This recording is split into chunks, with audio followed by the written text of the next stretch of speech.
bangsa yang dia cintai dan yang dia banggakan. Pada kesempatan hari ini izinkan saya berdua akan melakukan diseminasi terhadap pelatihan yang telah kami lakukan, yakni selama 6 hari yang sudah berlalu. Nah, adapun materi-materi yang akan kami sampaikan akan kami mulai. Yang pertama adalah tentang nanti akan dibacakan atau disampaikan oleh teman kami. Silakan. Baik, terima kasih atas waktunya.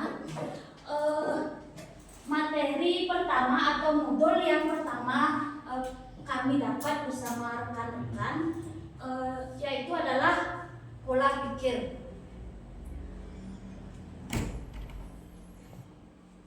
Waktu Niki kan sudah dijelaskan mengenai pola pikir sarana menindaklanjuti kembali.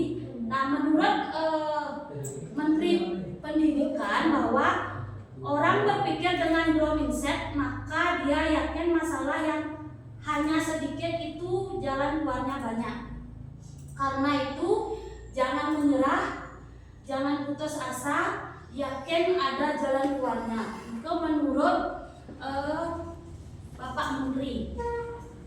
Nah, konsep pola pikir bertumbuh. Nah, pola pikir adalah segala yang mendikte tindakan yang dilakukan serta menentukan hasil yang diperoleh.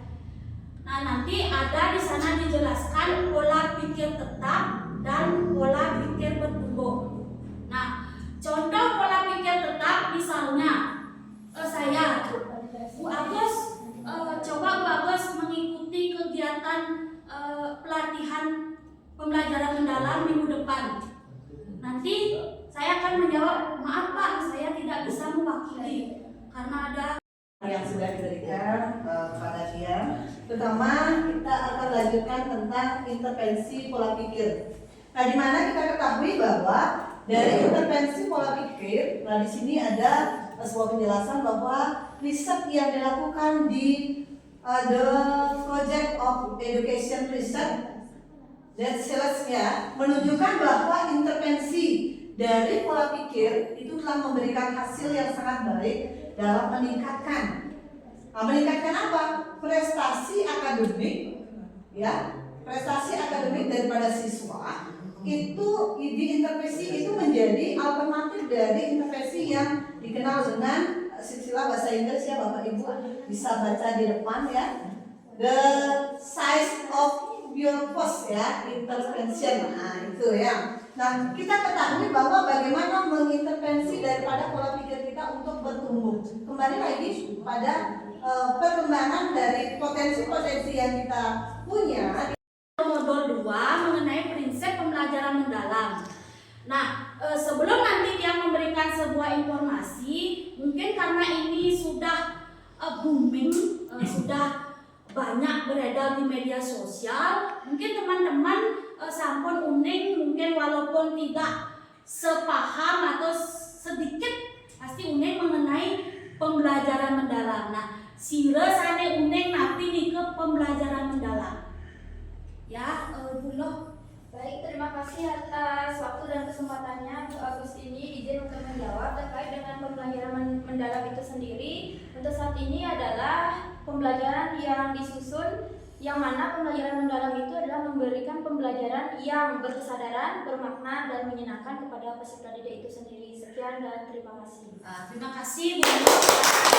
Informasinya ya benar sekali bahwa pembelajaran mendalam itu adalah sebuah pendekatan yang memuliakan siswa atau menekankan pada penciptaan suasana belajar, di mana dia nanti akan proses pembelajaran itu akan berkesadaran, bermakna. Ya, bahwa tadi sampai di berkesadaran, sekarang kita lanjut di bermakna. Nah, dari tentunya kita sudah tahu, sama-sama tahu dari proses pembelajaran yang sudah kita lakukan itu tidak hanya bermakna di dalam kelas, tetapi juga bisa nggak kita lakukan di luar kelas. Itu akan menjadi proses bagaimana proses yang kita lakukan di dalam kelas maupun di luar kelas itu tidak hanya dalam hanya menggunakan metode pembelajaran yang begitu saja, tetapi juga berkembang dan juga bermakna. Dari bermakna itu bagaimana cara kita untuk menjelaskan sesuatu apa yang ingin kita capai dari tujuan pembelajaran yang ingin kita capai, tentu akan membuat siswa tersebut akan menjadi bagaimana namanya untuk menarik minatnya. Nah, misal satu contoh, kita ajak ke lapangan mengenal daun, misalnya apa ya, mengenal jenis-jenis daun, bagaimana cara kita untuk menjelaskan materi tentang daun tersebut dari segi proses, kemudian dari segi pengamatan di lapangan, kemudian dari makna, jenis dan juga potensi yang ada di dalam daun tersebut, bagaimana warnanya, itu baik Bapak Ibu, lanjut lagi. Ini adalah tentang 4 kerangka pembelajaran, di mana yang pertama itu adalah praktik pedagogis, kemudian yang kedua adalah kemitraan pembelajaran, kemudian yang ketiga adalah lingkungan belajar, dan yang keempat adalah pemanfaatan digital. Nah, seperti yang sudah dijelaskan tadi, artinya kita tahu bersama bahwa dari praktik pedagogis itu adalah strategi mengajar. Berarti tentu kita bagaimana proses daripada proses pembelajaran kita di dalam kelas menggunakan strategi atau metode yang menyenangkan, seperti yang kita bawa ke lapangan, anak-anak otomatis akan lebih mengarah pada situasi yang menggembirakan. Nah, kemudian yang kedua itu adalah kemitraan pembelajaran. Nah, kemitraan pembelajaran di sini itu adalah berhubungan dengan pihak lain. Nah, kita tahu bahwa kita bisa mempergunakan misalnya dari media sosial yang berhubungan dengan pendidikan, itu tidak hanya dari lewat menggunakan handphone juga boleh. Misalkan salah satu siswa kita suruh atau arahkan untuk membawa HP juga bisa ya, karena itu sesuaikan dengan bagaimana tujuan pembelajaran yang ingin kita capai, sehingga pembelajaran itu menjadi lebih menarik dan efisien. Nah, itu Bapak Ibu. Bapak Ibu, yang lanjutkan makin mengenai asesmen nggih. Di dalam nanti perencanaan pembelajaran itu hal yang terpenting adalah asesmen ya. Nah, apa itu asesmen? Adalah sebuah proses pengumpulan atau pengolahan data di mana untuk mengetahui sejauh mana peserta didik itu mencapai tujuan pembelajaran, sejauh mana. Kemudian asesmen itu ada beragam jenisnya, beragam teknik yang kita gunakan. Tidak hanya 1-2 teknik saja, banyak sekali. Yang pertama kita jelaskan dulu prinsip asesmen. Itu ada 3. Kita harus berkeadilan, kemudian edukatif, objektif, dan ke dalam proses penilaian itu hal yang harus kita laksanakan. Kemudian di sini asesmen dalam proses yang pertama di sana ada asesmen formatif. Asesmen formatif itu bisa dilaksanakan di awal pembelajaran atau sering disebut dengan asesmen as learning. Kemudian ada asesmen pada saat proses pembelajaran atau sering disebut dengan asesmen for learning. Nah, yang terakhir itu adalah asesmen sumatif. Itu bisa dilakukan pada akhir proses pembelajaran atau sering disebut asesmen of learning. Itu harus berisi dalam proses pembuatan perencanaan pembelajaran mendalam. Nanti untuk rubriknya juga tetap diisi, ya Bapak Ibu ya. Nah, menyambung tentang asesmen tadi, bahwa dari asesmen itu memberikan yang pertama adalah contoh dari asesmen itu, contoh teknik menggunakan umpan balik.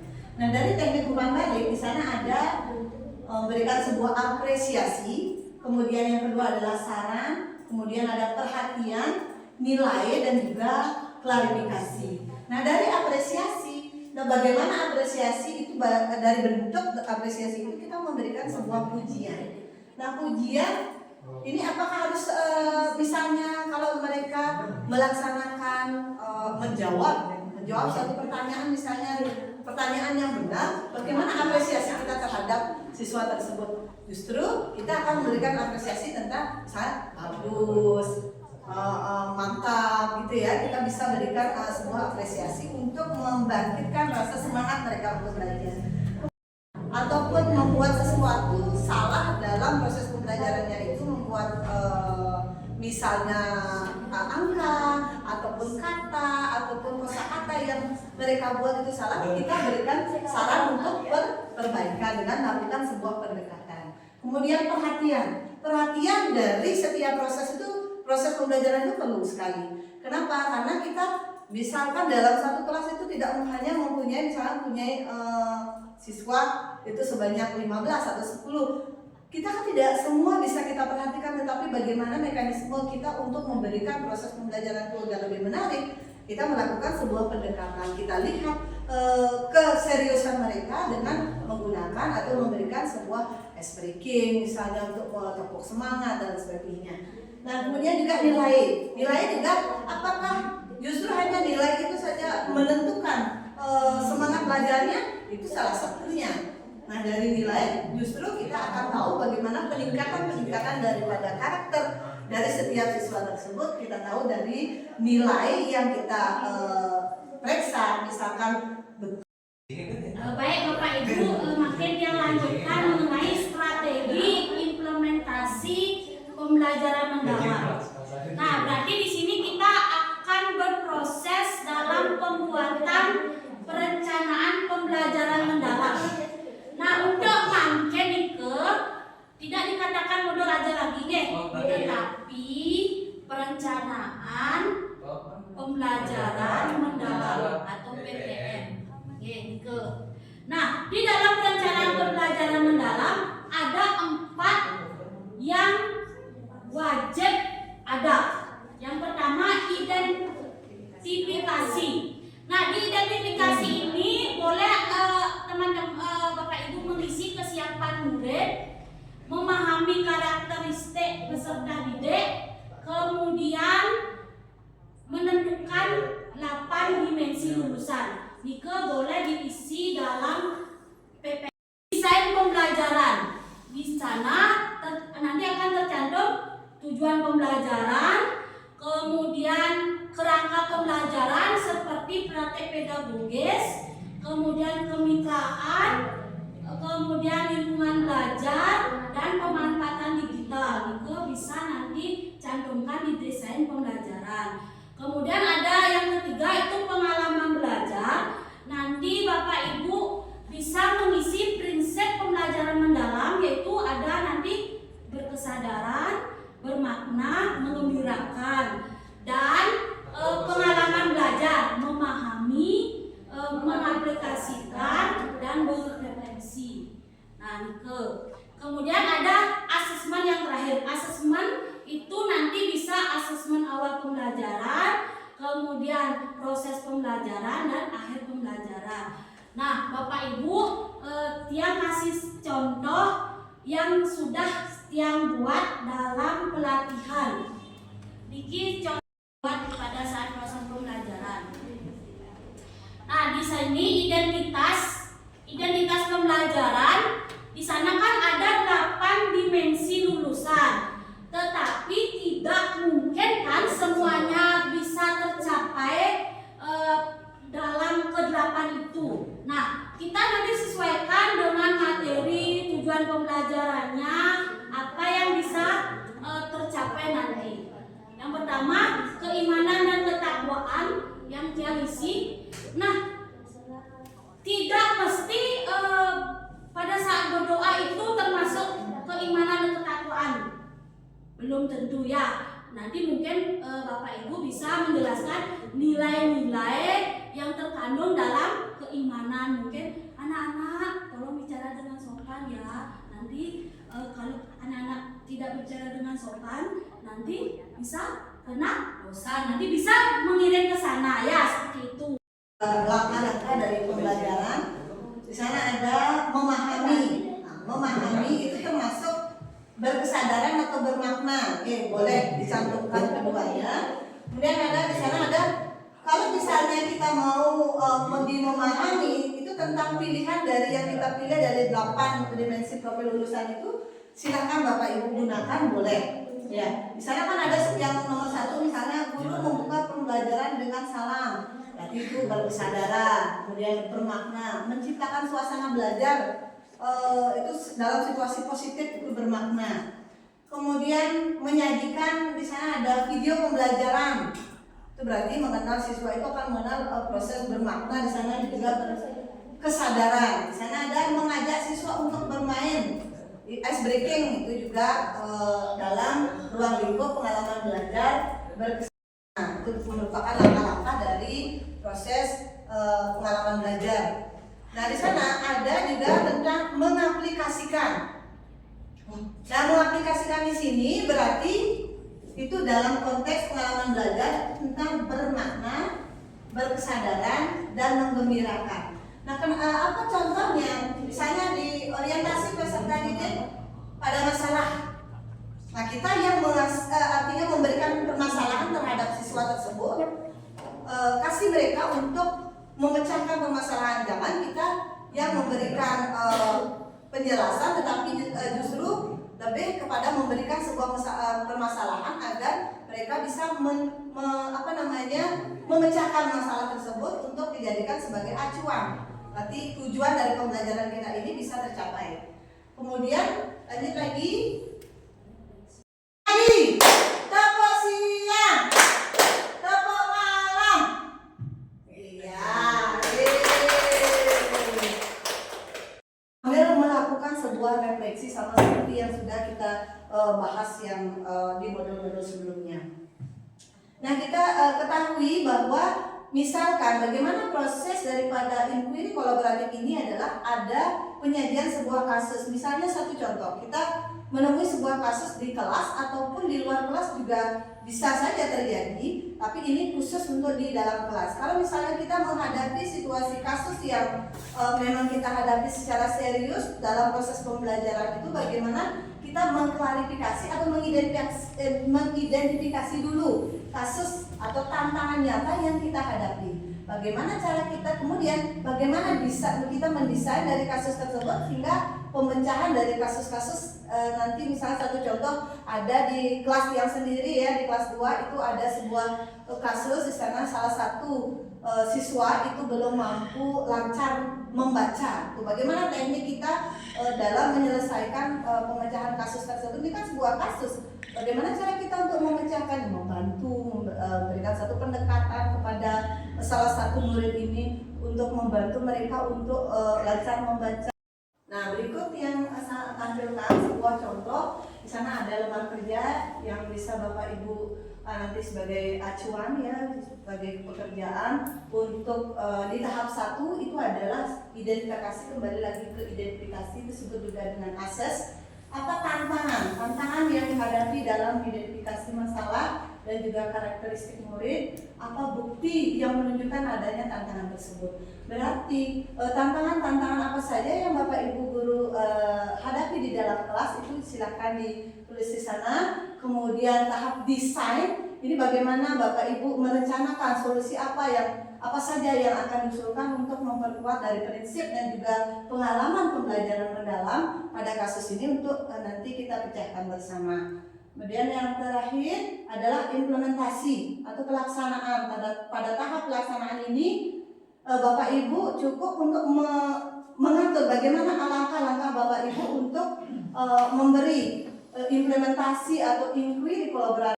Atau biar siswanya bergembira itu diajak siswa menyanyi mengenai huruf atau dengan teknik fonik seperti itu. Mungkin ada teman-teman yang memberikan pendapat, mari kita saling kolaborasi untuk memecahkan masalah yang ada di kelas 1. Mungkin silakan. Ya. Baik, izin untuk menjawab terkait dengan kasus yang dihadapi oleh salah satu rekan sejawat yang mungkin dari referensi alternatif yang dia sampaikan mungkin bisa nanti diterapkan. Jika kiranya tidak cocok nanti kan bisa disesuaikan dengan kondisi kelas masing-masing.